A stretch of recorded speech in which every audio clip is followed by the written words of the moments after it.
আপনারা কি বলতে পারবেন আপনাদের এলাকার কোনো বলদে খাওয়া নমাজ পড়ে? কোনো গাদা ঘুমায় রোজাও রাখে?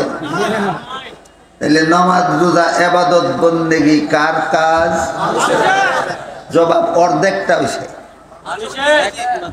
একমাত্র মানুষের কাজ। নামাজ রোজা ইবাদত বন্দেগী একমাত্র মানুষের কাজ। যেই মানুষের জীবনে খাওয়া আছে, ঘুমানি আছে, বাচ্চা জন্ম দেওয়া আছে, শুধু নামাজ রোজা নাই, ইবাদত বন্দেগী নাই, এমন মানুষের মধ্যে আর গরু গাদা কুকুরের মধ্যে কোনো বেশ কম নাই। মানুষে আর পশুতে পার্থক্য হয় একমাত্র নামাজ রোজা ইবাদত বন্দেগীর দ্বারা। এই কথাটাও দুনিয়ার কোনো শিক্ষার মধ্যে নাই, একমাত্র মাদ্রাসা শিক্ষায় আছে। একমাত্র মাদ্রাসা শিক্ষায় এই কথাটা আছে যে নামাজ রোজা ইবাদত বন্দেগীর জন্য তুমি মানুষ, খাওয়ার জন্য তুমি মানুষ না, খাওয়া বল দেওয়া পারে। ঘুমানির জন্য তুমি মানুষ না, ঘুমানি গাদায়ও পারে। বাচ্চা জন্ম দেওয়ার জন্য তুমি মানুষ না, বাচ্চা কুকুরেও জন্ম দিতে পারে। আমার কথাগুলি বুঝে থাকলে বলুন, এমন একটা কাজ আছে কিনা যেটা মানুষ ছাড়া কোনো জানোয়ারে পারে না? সেটা কি? একমাত্র আল্লাহর ইবাদত। তাই আল্লাহ বলেন, ওয়ামা খালাকতুল জিন্না ওয়াল ইনসা ইল্লা লিয়াবুদুন। মানব দানবকে আমি একমাত্র আমার ইবাদত করার জন্য সৃষ্টি করেছি। আল্লাহ আমাদেরকে মানুষ বানাইছেন শুধুমাত্র আল্লাহর ইবাদত করার জন্য। মানুষের জীবনের আসল কাজ একটা, আল্লাহর ইবাদত করা। আপনাদের মনে প্রশ্ন জাগতে পারে যে একমাত্র আল্লাহর ইবাদত করার জন্য যদি আল্লাহ আমাদেরকে মানুষ বানাইয়া থাকেন, তাহলে আমরা খাই কেন? আমরা ঘুমাই কেন? আমরা বাচ্চা জন্ম দেই কেন? আমরা পেশাব পায়খানা করি কেন? এই প্রশ্নগুলির জবাব ইবাদতের সুবিধার জন্য। খাই কেন? এটা আমার জীবনের আসল কাজ না, তবুও খাই ইবাদতের সুবিধার জন্য। ঘুমানি আমার জীবনের আসল কাজ না, তাহলে ঘুমাই কেন? ইবাদতের সুবিধার জন্য। পেশাব পায়খানা করা আমার জীবনের আসল কাজ না, পেশাব করি কেন? ইবাদতের সুবিধার জন্য। পায়খানা করি কেন? ইবাদতের সুবিধার জন্য। কথা যদি কারো বুঝে না আসে, 24 ঘন্টার জন্য পেশাব পায়খানা বন্ধ রাখুন, দেখুন ইবাদত করতে কেমন সুবিধা হয়। কথা যদি কারো বুঝে না আসে, 24 ঘন্টা ঘুম বন্ধ রাখুন, দেখুন ইবাদত করতে কেমন লাগে। কথা যদি বুঝে না আসে, 24 ঘন্টা খানা ফিনা বন্ধ রাখুন, দেখুন ইবাদত করতে কেমন লাগে। আর যদি কথা বুঝে আসে, তাইলে বলুন খাওয়া, ঘুমানি, পেশাব পায়খানা করাই মানুষের আসল কাজ। একমাত্র আল্লাহর ইবাদত করা মানুষের আসল কাজ। তাহলে খাই কেন? আপনাদের জবাবে বোঝা গেল, আমি বুঝাইতে পারছি। খাওয়া আমার জীবনের আসল কাজ না, খাই ইবাদতের সুবিধার জন্য। ঘুমানি আমার জীবনের আসল কাজ না, ঘুমাই ইবাদতের সুবিধার জন্য। পেশাব পায়খানা করা আমার জীবনের আসল কাজ না, পেশাব পায়খানা করি কেন? ইবাদতের সুবিধার জন্য।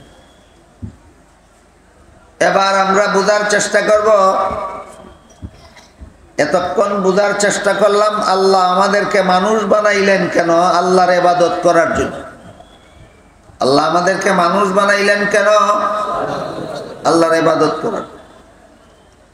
এখন আমরা বোঝার চেষ্টা করব আল্লাহ দুনিয়াতে নবী রাসূল পাঠাইলেন কেন? লাখ লাখেরও বেশি নবী রাসূল আল্লাহ মানুষ জাতিতে জন্ম দিয়া পাঠাইছে। সর্বপ্রথম মানুষ নাম বলতে পারেন? আদম আলাইহিস সালাম সর্বপ্রথম নবী। সর্বশেষ এবং সর্বশ্রেষ্ঠ নবী হলেন মুহাম্মদুর রাসূলুল্লাহ সাল্লাল্লাহু আলাইহি ওয়াসাল্লাম। এই দুই নবীর মধ্যবর্তী আরো লক্ষাধিক নবী রাসূল আল্লাহ দুনিয়াতে পাঠাইছেন। আমরা বোঝার চেষ্টা করব, আল্লাহ আমাদেরকে মানুষ বানাইছেন আল্লাহর ইবাদত করার জন্য, নবী রাসূল পাঠাইছেন কিসের জন্য? এই প্রশ্নের সংক্ষিপ্ত জবাব, নবী রাসূল পাঠাইছেন ইবাদতের নিয়ম শিক্ষা দেওয়ার জন্য। নবী রাসূল পাঠাইছেন ইবাদতের নিয়ম শিক্ষা দেওয়ার জন্য। নামাজ কিভাবে পড়তে হবে নবী শিক্ষা দিয়ে বলেন, সল্লু কামা রাআইতুমুনি উসাল্লি, আমাকে যেভাবে নামাজ পড়তে দেখো তোমরা সেভাবে নামাজ পড়ো। তাহলে নামাজের নিয়ম আমরা নিজেরাই জানি না নবী শিক্ষা দিয়েছেন? রোজার নিয়ম আমাদের জানা ছিল না নবী শিক্ষা দিয়েছেন? সমস্ত ইবাদত বন্দেগীর নিয়ম আমাদেরই জানা ছিল না নবী শিক্ষা দিয়েছেন? তাহলে বলুন তো আল্লাহ নবী পাঠাইলেন কেন? ইবাদতের নিয়ম শিক্ষা দেওয়ার। মানুষের কাজ ইবাদত করা, নবীর কাজ ইবাদতের নিয়ম শিক্ষা দেওয়া। তাহলে এবার প্রশ্ন জাগে, তাহলে নবী নিজে কেন ইবাদত করেন? নবীর কাজ তো ইবাদত করা না, নবীর কাজ তো মানুষকে ইবাদতের নিয়ম শিক্ষা দেওয়া। তারা নিজেরা ইবাদত করলেন কেন? এই প্রশ্নের জবাব, নবী হিসাবে তিনি ইবাদতের নিয়ম শিক্ষা দিয়েছেন, আর আল্লাহ মানুষ জাতির মধ্যে সমস্ত নবী পাঠাইছেন। প্রথম নবীও মানুষ, মধ্যবর্তী নবীগণ মানুষ, শুধু শেষ নবী মানুষ না। আপনাদের যদি জানা আছে দেখা যায়, শেষ নবী মানুষ না, শেষ নবীও মানুষ। মানুষ হিসাবে তারা ইবাদত করেছেন, নবী হিসাবে ইবাদতের নিয়ম শিক্ষা দিয়েছেন। নবীগণের দুই কাজ, নবী হিসাবে এক কাজ, মানুষ হিসাবে আরেক কাজ। নবীগণের মানুষ হিসাবে কাজ হইল নিজেরাও ইবাদত করা, আর নবী হিসাবে তাদের কাজ হইল উম্মতকে ইবাদতের নিয়ম শিক্ষা দেওয়া। নবীর শিক্ষা দেওয়া নিয়মকে নবীর সুন্নত বলা হয়। নবীর শিক্ষা দেওয়া নিয়মকে নবীর সুন্নত বলা হয়। তবে নবীর সুন্নত কথার আরো কিছু অর্থ আছে। নবীর সুন্নত কথার সর্বমোট তিনটা অর্থ আছে। এক নম্বর, নবীর সুন্নত অর্থ নবীর হাদিস। দুই নম্বর, নবীর সুন্নত অর্থ নবীর ওই আমল যার গুরুত্ব ফরজ ওয়াজিবের চেয়ে কম, নফল মুস্তাহাবের চেয়ে বেশি। নবীর সুন্নত কথার তিন নম্বর অর্থ হইল নবীর শিক্ষা দেওয়া পদ্ধতি। নবীর হাদিস, নবীর আমল, নবীর তরিকা, এই তিনটা জিনিস হইল নবীর সুন্নত কথার অর্থ। আপনারা যদি সিরিয়াল নম্বর সহ মনে রাখেন যে নবীর সুন্নত কথার এক নম্বর অর্থ নবীর হাদিস, নবীর সুন্নত কথার দুই নম্বর অর্থ নবীর আমল, নবীর সুন্নত কথার তিন নম্বর অর্থ নবীর তরিকা বা নবীর শিক্ষা দেওয়া পদ্ধতি। সিরিয়াল নম্বর সহ নবীর সুন্নত কথার তিনটা অর্থ মনে রাখলে পরবর্তী কথাগুলি বোঝা আপনাদের জন্য সহজ হয়ে যাবে ইনশাআল্লাহ। নবীর সুন্নত কথার তিনটা অর্থ কি মনে রাখতে পারবেন? এক নম্বর, দুই নম্বর নবীর আমল, তিন নম্বর নবীর তরিকা। এক হাদিসে রাসূল করিম সাল্লাল্লাহু আলাইহি ওয়াসাল্লাম বলেন, তারাকতু ফীকুম আমরাইন লান তাদিল্লু মা তামাসসাকতুম বিহিমা কিতাবাল্লাহি ওয়া সুন্নাতা রাসূলি। এর অর্থ হলো, রাসূল বলেন, হে আমার উম্মতেরা, আমি দুনিয়ার থেকে বিদায় কালে তোমাদের হাতে দুটি জিনিস রেখে যাচ্ছি।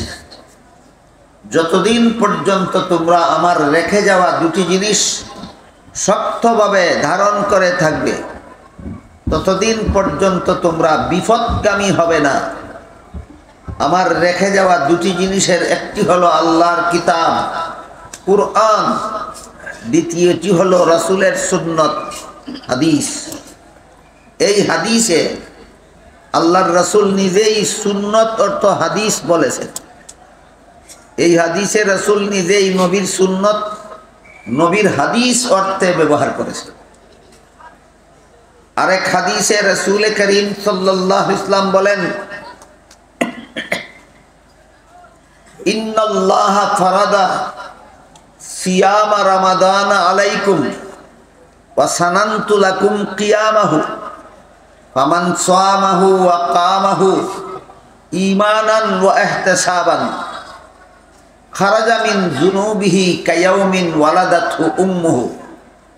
এর অর্থ হলো, রাসূল বলেন, রমজান মাসের দিনের বেলায় রোজা রাখার আমল আল্লাহ তোমাদের জন্য সুন্নত করেছেন। রাতের বেলায় তারাবিহের নামাজের আমল আমি রাসূল তোমাদের জন্য সুন্নত করেছি। রোজা রাখা আল্লাহর ফরজ, তারাবি পড়া নবীর সুন্নত। রোজা রাখা আল্লাহর ফরজ, তারাবি পড়া নবীর সুন্নত। এটা কত নম্বর অর্থে? তাইলে বুঝতে পারছেন, তারাবি পড়া নবীর সুন্নত, এটা নবীর সুন্নত কথার 2 নম্বর অর্থ। তারাবি পড়া নবীর সুন্নত, এটা কত নম্বর অর্থে? 2 নম্বর অর্থে। আরেক হাদিসে রাসূল করিম সাল্লাল্লাহু আলাইহি ওয়াসাল্লাম বলেন, মান তামাসসাকা বিসুন্নতি ইনদা ফাসাদি উম্মতি ফালাহু আজরু মিয়াতি শাহীদ। এই হাদিসের অর্থ হলো, যে যুগে আমার উম্মতেরা আমার সুন্নত থেকে দূরে সরে যাবে, সেই যুগে যারাই আমার সুন্নতে অটল থাকবে তারা 100 শহীদের সব পাবে। এখানে সুন্নত অর্থ হাদিসও নয়, এখানে সুন্নত অর্থ আমলও নয়, এখানে সুন্নত অর্থ তরিকা। সুন্নত অর্থ তরিকা, নিয়ম, পদ্ধতি। রাসূল করিম সাল্লাল্লাহু আলাইহি ওয়াসাল্লাম যে ইবাদতের যে নিয়ম, যে পদ্ধতি শিক্ষা দিয়েছেন, সেই ইবাদত সেই পদ্ধতিতে আখিরি জমানার অনেক উম্মতে করবে না। অনেক উম্মতে আখিরি জমানায় ইবাদত করবে নবীর তরিকা মতে নয়, মন গড়া পদ্ধতি মতে। আল্লাহর ইবাদত যদি করে কিন্তু নবীর তরিকা মতে না কইরা মন গড়া পদ্ধতি মতে করে, এটাকেই হাদিস শরীফে রাসূল বেদাত বলেছেন। বেদাত। হাদিস শরীফে রাসূল বলেন, মান তামাত হাদিস শরীফে রাসূল বলেন, ইয়াকুম ওয়া মুহদাসাতিল উমুর ফা ইন্না কুল্লা মুহদাসাতিন বিদআতুন ওয়া কুল্লা বিদআতিন দালালাহ ওয়া কুল্লা দালালাতিন ফিন্নার। এর অর্থ হলো, রাসূল বলেন, হে আমার উম্মত মুসলমানেরা, মন গড়া পদ্ধতিতে ইবাদত করার বেলায় সাবধান।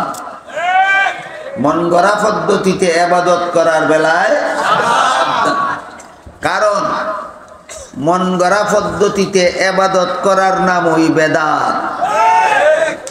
মন গড়া পদ্ধতিতে সংসারের কাজ করার নাম বেদাত নয়। সংসারের যত কাজ আছে মন গড়া মতে করবেন, বেদাত হবে না। ফল পাইতে পারেন না পাইতে পারেন, সেটা আলাদা ব্যাপার, কিন্তু বেদাত হবে না।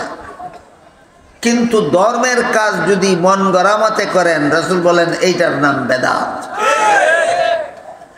বলেন তো, মন গড়া নিয়মে ক্ষেত ধানের সারা লাগানি বেদাত কেন?